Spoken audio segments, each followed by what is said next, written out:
Bien, bonjour à toutes et tous. Bienvenue pour ce nouveau webinaire du Franchise Business Club. Aujourd'hui, nous avons le plaisir de recevoir le réseau des médiateurs en entreprise avec Virginie et Isabelle. Donc, je vous remercie déjà très chaleureusement de votre animation qui va suivre. Avant de débuter, je souhaiterais rapidement vous présenter le Franchise Business Club. C'est quelque chose que nous faisons lors de chacun de nos rendez-vous. Donc, le Franchise Business Club, simplement en rappel, c'est une émanation d'un groupe national qui s'appelle Avinim. Donc, nous sommes le groupe Avinim, nous sommes un groupe d'immobilier, d'entreprise et de commerce. Donc, nous intervenons sur de la transaction, sur de la construction, sur les énergies solaires. Nous sommes un écosystème 360 degrés autour de l'immobilier d'entreprise et de commerce.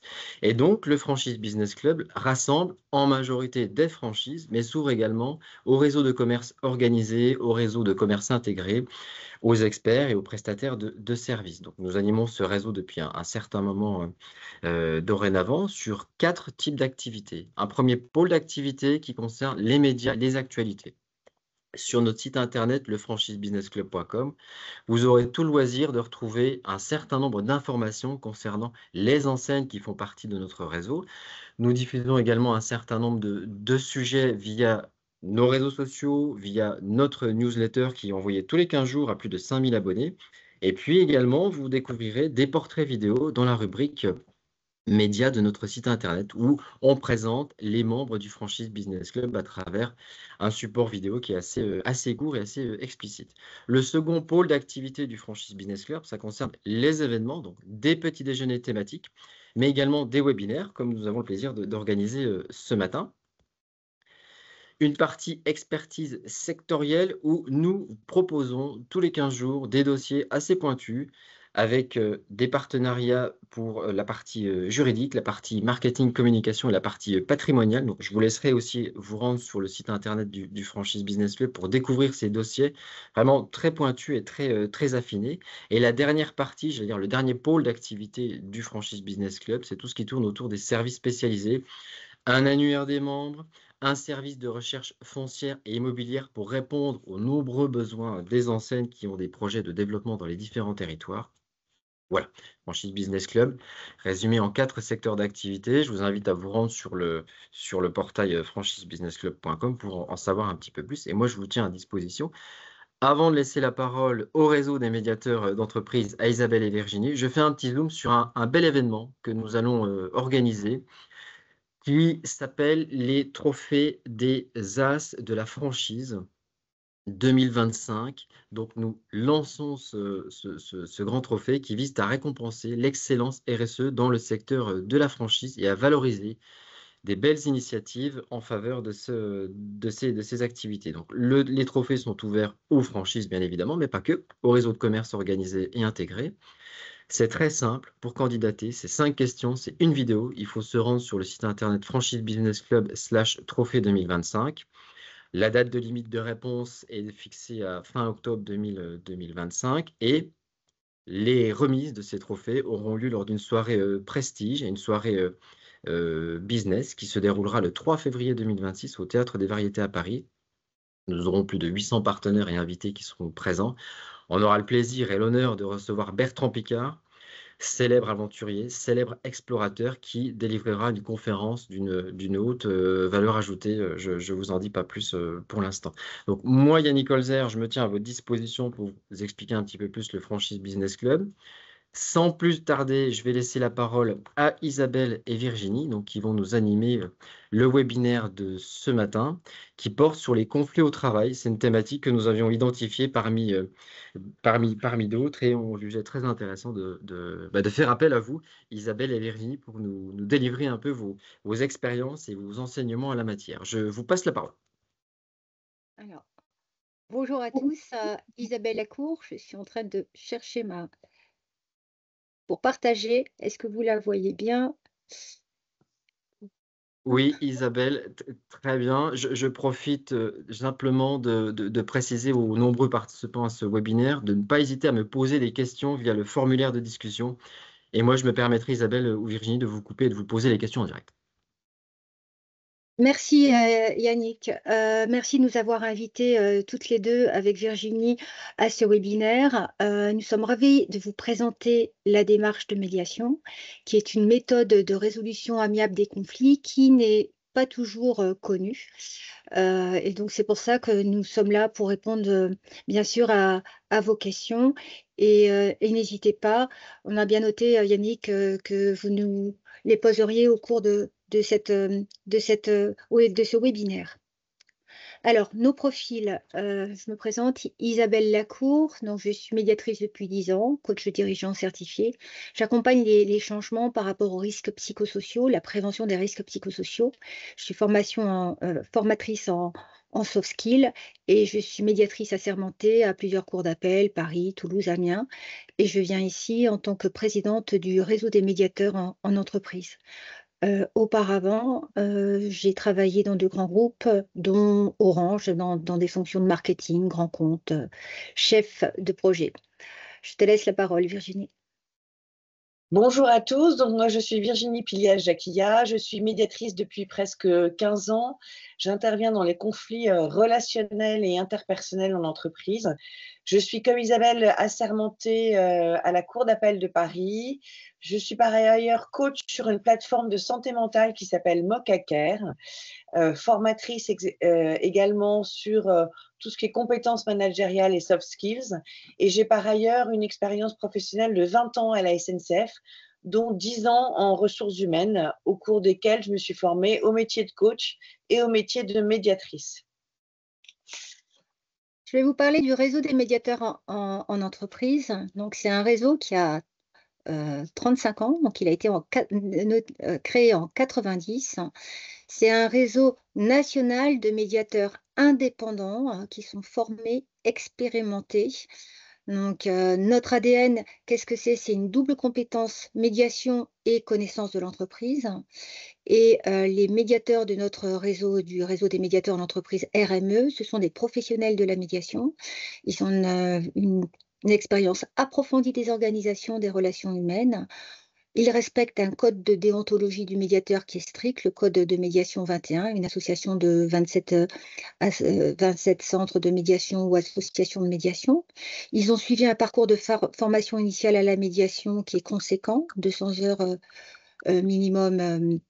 Et enfin, qui suivent une formation continue, des analyses de pratiques professionnelles, de la supervision. Nous traitons, notre ADN, c'est l'entreprise, l'organisation, donc nous traitons des problématiques plus spécifiques qui sont par exemple la prévention des risques psychosociaux et puis les conflits collectifs. Alors, avant de parler de médiation, on va vous parler de conflit. Qu'est-ce que c'est qu'un conflit? Vous voyez en bas l'idéogramme chinois du mot crise, en fait, qui est constitué de 2 idéogrammes. L'un qui veut dire danger, l'autre qui veut dire opportunité. Donc, en fait, le conflit, c'est inhérent aux relations humaines. Et si c'est traité à temps, ça peut être une réelle opportunité. Alors, qu'est-ce que disent le Larousse et le Robert sur ce qu'est un conflit? C'est une opposition de motivation ou de conception contradictoire au sein d'un groupe.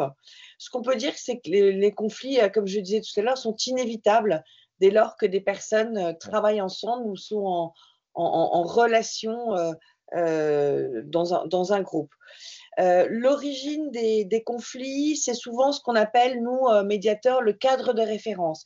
C'est-à-dire qu'on a tous une éducation différente, des croyances, une culture différente.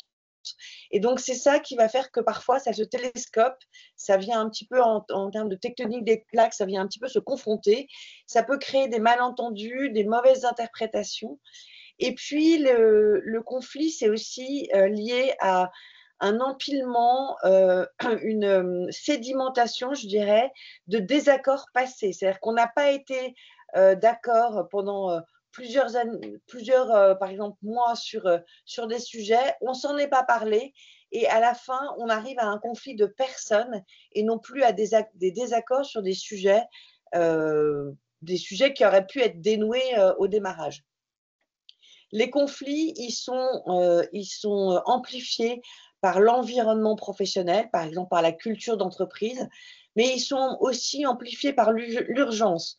On est dans un monde où les choses vont de plus en plus vite, où les deadlines pour répondre à des mails sont de plus en plus courts. Et ça vient amplifier un climat potentiellement conflictuel.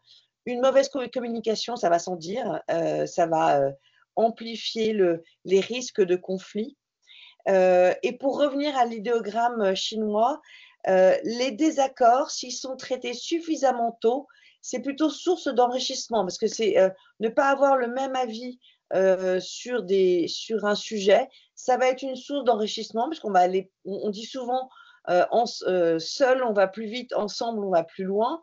Donc ne pas être d'accord avec son collègue de bureau, si c'est parlé, si c'est verbalisé, c'est plutôt une source d'enrichissement. En revanche, si c'est si ce n'est pas communiqué, eh ben, ça va être une source de conflit. Donc, un conflit, ça peut être positif si c'est traité suffisamment tôt. Oui, tout à fait. Et un conflit, ça peut être aussi source d'innovation quand il est bien traité, justement, quand il est bien géré. Alors, je vais vous présenter l'escalade du conflit. C'est ce qu'on appelle aussi l'échelle d'escalade du conflit. C'est un modèle de Friedrich Clash qui a été là adapté par Arnaud Stimek. Et en fait, on a trois grandes phases avec des sous-phases à l'intérieur. Donc, la première phase, c'est du désaccord à l'incompréhension. Donc là, dans ces cas-là, il y a une limitation de l'écoute, il y a une perte d'empathie, il y a une désimplication dans la recherche de solutions. On est plutôt dans la confusion, on commence à être dans la confusion des faits et de leur interprétation. Et en même temps, on est dans une opposition rationnelle qui est relativement contrôlée. Là, on cherche à convaincre, mais convaincre en étant sûr quand même d'avoir raison. Donc ça, c'est la première phase où on est plutôt gagnant-gagnant. Il y a une deuxième phase qui se met en plusieurs, enfin qui se subdivise en trois phases également, mais là je parlerai au global. C'est la polarisation et la rigidification des positions. Donc là, dans ces cas-là, on commence à bon, la confusion entre les faits et leur interprétation s'intensifie. On peut même avoir une confusion entre les enjeux et les moyens de la satisfaire. Et là, on est sur une stratégie de menace, des attaques verbales, du chantage. L'objectif, c'est faire perdre la face de l'autre. On est dans des généralisations, des amalgames, des préjugés, des coalitions avec des constitutions de clans. C'est une tension qui est focalisée sur la relation et on est plutôt dans le gagnant-perdant. Enfin, la dernière phase, là, on est dans la confusion, donc vous voyez même fusion, entre le problème et la personne. Donc là, il y a la volonté de nuire, on est plutôt dans le vaincre, destruction de la partie adverse de la personne, hein. On est dans les surenchères, chacun va plus loin dans les démarches entreprises. Il y a une prolifération des objets de conflit avec des ajouts des conflits passés, un millefeuille de tensions passées, hein, comme le présentait Virginie tout à l'heure. Et il y a une généralisation des griefs, projection sur le groupe d'appartenance. Et là, on a un effondrement commun. On est prêt à perdre du moment que l'autre perde. Le plus important, c'est que l'autre perde coûte que coûte. Donc, on est plutôt dans le perdant-perdant. Confusion entre le problème et la personne, ou le clan, le groupe. Pour illustrer cette échelle d'escalade du conflit, ce que je vous propose, c'est que vous cherchiez à trouver à quel stade on se situe dans l'échelle avec un exemple. C'est le salon de l'esthétique et du bien-être, hein, dans un salon de beauté.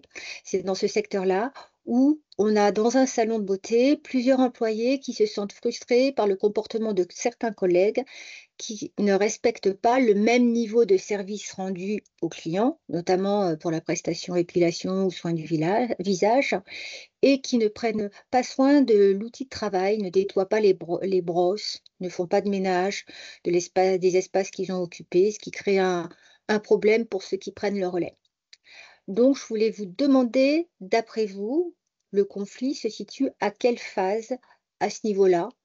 à ce niveau de tension. Est-ce que c'est la phase 1, la phase 2 ou la phase 3? Donc là, on a un conflit entre un groupe de personnes et un autre groupe. Je vais revenir sur les phases pour que ça soit plus clair pour vous.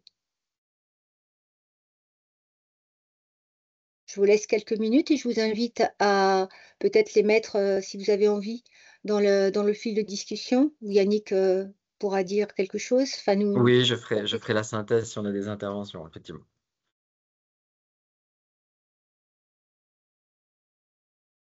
Est-ce qu'il y a des réponses? Non, pour l'instant, non. J'avoue que c'est... On est preneur de la réponse. Alors, si je me permets, Isabelle, j'ai Philippe. Philippe qui me dit le numéro 2, constitution de clan. Oui. Alors, en fait, on est à la phase à la fin de la phase numéro 1 et au commencement de la phase numéro 2, en effet. On a rigidification des positions et polarisation, et en effet, on commence à avoir des constitutions de clans auxquels peut s'ajouter l'encadrant, le manager. Il commence à y avoir des préjugés, des coalitions, et à ce moment-là, il peut y avoir des attaques verbales et puis peut-être des menaces. En effet, on est fin de la phase 1 et début de phase 2. D'autres personnes qui avaient répondu? Oui, Zora avait cette même analyse, Isabelle, donc ça va. Parfait, nous sommes en phase.